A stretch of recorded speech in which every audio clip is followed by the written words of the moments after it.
Oh, hey Chris, how was the colonoscopy? Oh, brutal, man.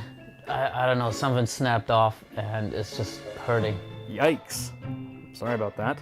Hey, you know how some dogs sort of look like their owners? What if case makers shared the same traits as their cases? That's ridiculous. No, it kind of works, right? I mean, because like the Pure Base 600 is cool, right? And you're arguably cool, right? The case is super quiet, and you've always been on the soft-spoken side. Yeah.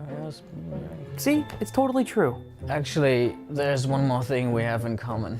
What's that? Well, after the colonoscopy, I think I also support a 360mm radiator. Does that like include push-pull or?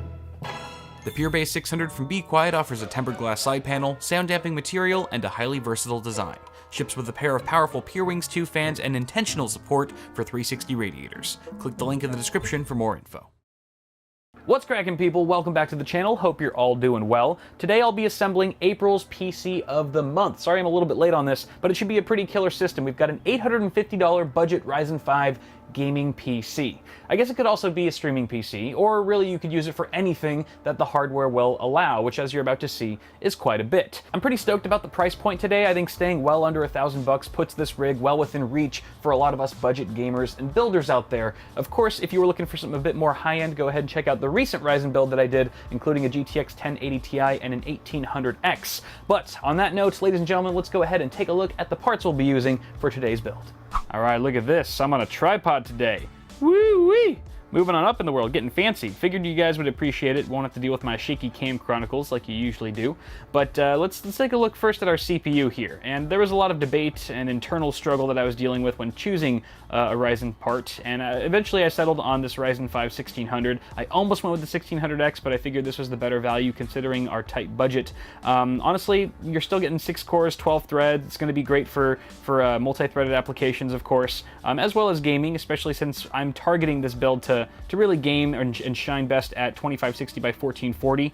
You can definitely get away with that, and we'll talk more about that later. But I think the 1600 is a good call. It's a 65 watt TDP part, so we don't really need too much cooling power. And with the included Wraith Spire, which you can check out my full review of in the top right corner of the screen if you haven't seen that yet, I think we're going to be saving quite a bit of cash this way, so that we can actually dump it into other more important parts in our computer. But I think it's also going to overclock fairly well on our motherboard here, which is the Asus Prime. Let me go ahead and move this guy out of the way. The Asus Prime B350 Plus. I've actually been using this board quite a bit ever since the launch of Ryzen, mainly just for testing and stuff, and I've actually really liked it so far. It overclocks well enough, and just as well as like an X370 board, or at least the ones that I've tried it with. And the memory compatibility is actually pretty solid. Ever since Asus started rolling out those BIOS updates, we've been able to hit some nice 3200 megahertz on various kits, including this Ripjaws 5 16GB kit. This is G.Skill memory, and it's totally good stuff, DDR4, 3200 megahertz. So we're going to be running it at that rated speed, which I'm very confident that we can hit, no problem. And we've also got a 1TB Seagate Barracuda for our only storage drive. I know you guys are going to kill me. Kyle, how could you not include an SSD in this build?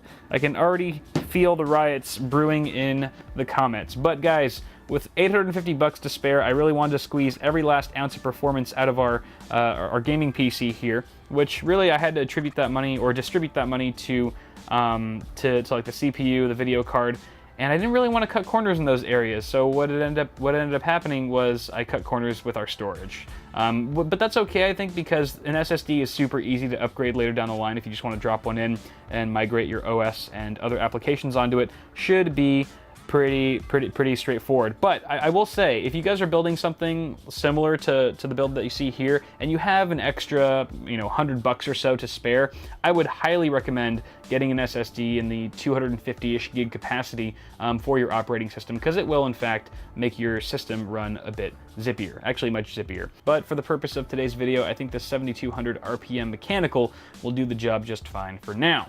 Moving on to our power supply, we've got a 550 watt EVGA unit. This is just a very generic sort of budget-oriented power supply here, and I actually thought when I purchased it that it was 80 plus certified, at least 80 plus bronze. It's not. There's no 80 plus rating on it, which is kind of strange, but I'm still fairly confident that it should be okay for our needs. So, I mean, you can expect maybe 75% or so efficiency as opposed to 80 plus. See what I did there?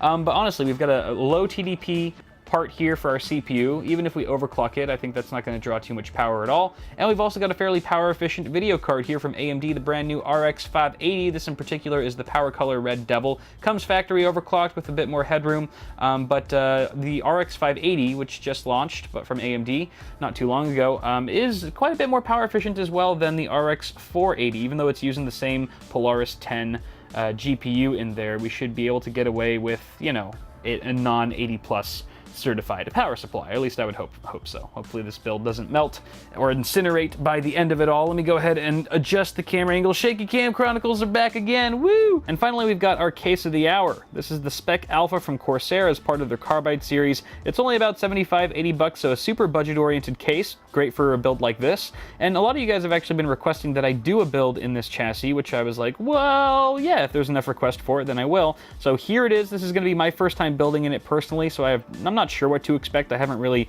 seen a full review of it yet. It's been more or less well received from what I understand, but it's always different and nice to just experience it yourself firsthand. So looking forward to building in this sucker today. Hopefully it doesn't give me too many problems. But those, my friends, are all the parts for today's build. Overall, I'm very excited to put it together. I think the end result is going to be glorious. So let's go ahead and kick it off to a quick time lapse and get to building.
Okay guys, here's the finished build, and she's looking pretty good, actually. For the budget we had to work with, I'm pretty impressed how we were able to color match as well as we did. There's really no color clashing drama going on, apart from maybe the green sticker on the hard drive, but fortunately that's tucked away in the drive cage, so you can't really see it too much. You guys may have noticed that I peeled the sticker off of the power supply during the time-lapse, only to reveal a manufacturing flaw underneath, which is kind of a bummer. It looks like some sort of blemish or paint got on there before they put the sticker on. Whatever, it's just a cosmetic affair, no big deal. Cable management in the Spec Alpha wasn't terrible, it wasn't great either. At first I thought it was going to be really rough because there's hardly any room from first glance behind the motherboard tray, and then you realize quickly that the back side panel actually is indented, so it does give you some extra space there, but sort of minimal with the tie down points. I wish there was a few more of those, and the included zip ties with this case are just too short.